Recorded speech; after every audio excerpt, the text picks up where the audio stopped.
دشين قال لا أن دشين جنتين قرتن بين فروتن هكذا أم بحث بكن يعني بالدهان داري زارو بير كار الجيا شين قالي جتين بيزان برد ديماني كو أم بحث بكن لبيش شابي جهاني تقاومي دبي دريدا براسلي بيشتاكو أم بحث بكن تباهي جهان البرامبري كو ديتيا أصلا هني مثلا بدنوا دبي دريدا وجواجا إز دي تيجي تايبت مبدي من هاي دريكو أم دبي تهر دريدا ولا هر جي حقيقة قالوا كده حقيقة كبسيحة هاتي جار كده البرجاوي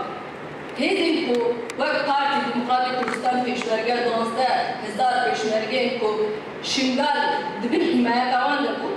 بیکو یک فیشه کوره تقال جواگا ازدی تریب کرن چون افتش راستی و کسکتکاری بکن انکار بکن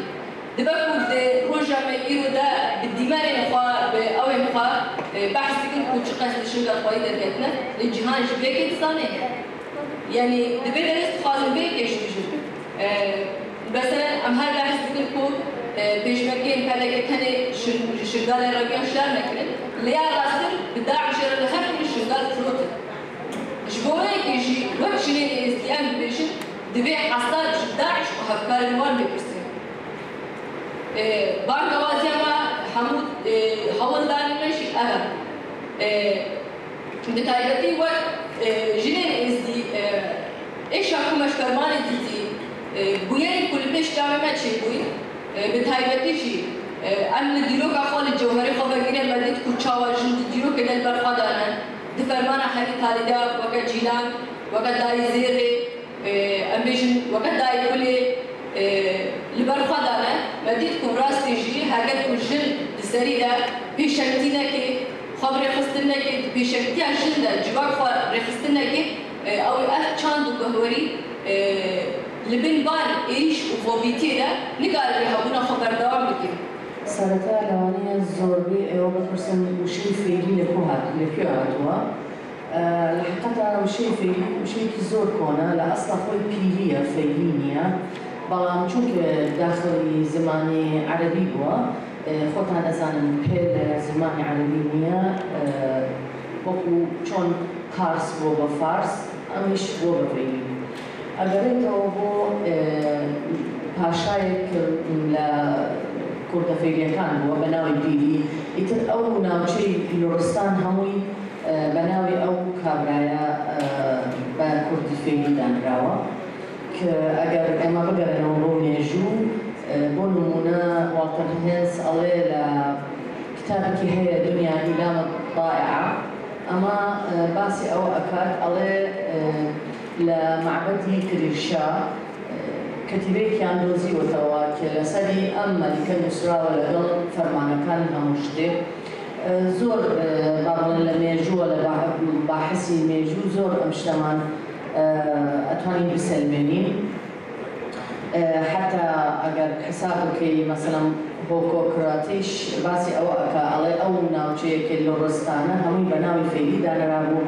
كبداخة وكو وأزانن چونك سنور دانرا أم ناوچه جيابو وليك جيابو أجر شو نشتجيبو يعني حسابكي أول مسجد سليمان وقصر شيريني إيران تسبيع كاتا أجاتا يعني كرمانشا وإيلام وهموي لورستاني إيران دوايليتا بشي عراقيش لبدر وجسان بشي لكوتو وابلنا سعدية وجلولا وخانقين أما هموي بشي فيليا كان هو كبداخوا ليك جيابوا يعني بس حكومة عراقي نبوك أم فيليانا بابلن جياكدوا حتى رضا شاي إيرانيش أو لورستان كردي بسي بشي لورستان بشي كشتكو بشي إعلام تاكو أم فيليانا جيان ليك ولبر أو أواني لكشتكون زيادة بفيلي ناس راون بلان خوي همو أو منطقة فيلية زمان من كالهورية لأصلا همو من بيك زمان بساكين لواني توزي لهجة بورد بلان بزمان كالهورية بساكين بێگومان یعنی ئێمە هەرچەند باسی نەهامەتیەکانی ئەم کەمینانە بکەین هیچ کات ناتوانین یعنی لە بەرامبەر ئەو غەدرە بەرامبەر بە ئافرەتان ئێزدی کراوە ئێمە شەرمەزارین و ئێوە هاوخەمین لەگەڵتان. من خۆم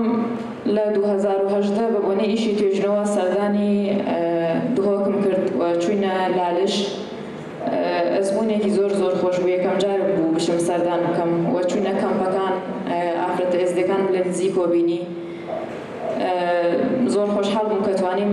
دوو توێژنەوە لەسەرەوە ئافرەتانە بنووسین لەگەڵ گروپێکی دەرەکی. هەڵبەتە ئێمە لە وڵاتێک وەکو عێراق وڵاتەکانی دیکەش توندوتیژی هەر هەیە بەرامبەر هەموو تاکەکان و بەتایبەتیش ئافرەت و بەتایبەت تریش لە کاتی شەڕ و نەهامەتیەکان. ئێمە کاکەیش دوور نین لەو نەهامەتیانەوە. کاکەیەکان ڕێژەیەکمان لە عێراقە و بەربڵاویشین لە عێراق، بەڵام ڕێژەیەکی زۆرمان لە ئێرانە بە ملیۆنەها خەڵکمان هەیە، نزیک 5 ملیۆن کاکەیمان هەیە لە ئێران. لە تورکیا هەمانە، لە سووریا هەمانە، لە تەنانەت لە هیندستانش، یعنی لە سەرتاسەری جیهان ئەتوانین بڵێن بوونمان هەیە، بەڵام بەربڵاوی و دوورکەوتنەوە لە یەک و گۆڕانکاری کەلتورەکان بەسەرمانە هاتووە. بەڵام ئەگەر وەکو باسی کاکەیەکانی عێراق بکەین، ئێمە لە عێراق بەهۆی ئاینەکەمانەوە و بەهۆی نەتەوەکەشمان وەکو نەتەوەی کورد ڕوبەڕووی توندوتیژی بووینەتەوە بێگومان. هەر لە کۆنەوە بە بۆنەی بیر و باوەڕەکان و دژایەتیکردن کراوین ئێمە. بەڵام ئەتوانین ئەگەر تایبەتی بکەین بە سەردەمی داعش، ئێمە لە پارێزگای مووسڵ چەندین لادێمان شۆڵ کرا و چەندین شوێنەواری ئاینیمان ڕوخێنرا. خەڵکەکەی ئێمە فریا کەوتن زوو ڕایان کرد، ڕەنگە ئەگەر ڕایان نەکردە هاوشێوەی ئێزدەکان بەسەرمان بهاتەوە، گومان لەوەدا نییە. و لە دەوروبەری داپۆک و خانەقینیش بە هەمان شێوە لادەکانمان زۆر چۆڵ کراون، یعنی سەیری ئامارەکان ئەکەی بۆ منە دەوروبەری داپۆک نزیک 24 لادێ ئێستا هەر نەماون. من لادەی ماڵ باوکم لە دەوروبەری داپۆکە چۆڵ کراوە، یعنی لادەیەک بوو، گەورەترین لادەیە بوو لەو ناوچەیە، ئێستا چەند ژمارە ماڵێکی تیا ماوە، جێگای داخە کە سەردانی شوێنەکەیەکە یاوە چۆڵ کراوە. و لەو سنوورەیش لادەیەک هەبوو خێزانێکی تیا بوو، هێرش کرایە سەریان، ژمارەیەکیان لێ کوژراوە و چەند ئافرەتێک و گەنجێکیان ڕفاند، بە هەمان شێوە وەکو کۆی لە بەکارهێنرا تا دوایی ڕزگار کرا. تەبان کە ڕزگار کرا ئافرەتێکە کۆمەڵی کێشەی دەرونی و کۆمەڵێ گرفتی جەستەی قەت نابێتە ئەو ئافرەتەکەی جاران، خەممان ئەو ڕاستی ئەزانین. تەنها ڕۆڵێکی جیاوازی هەیە، هەرکە ڕۆڵی خۆی ئەگەڕێ، بەڵام وەکو مرۆڤ و وەکو پیرۆزی هیچ جیاوازی نییە.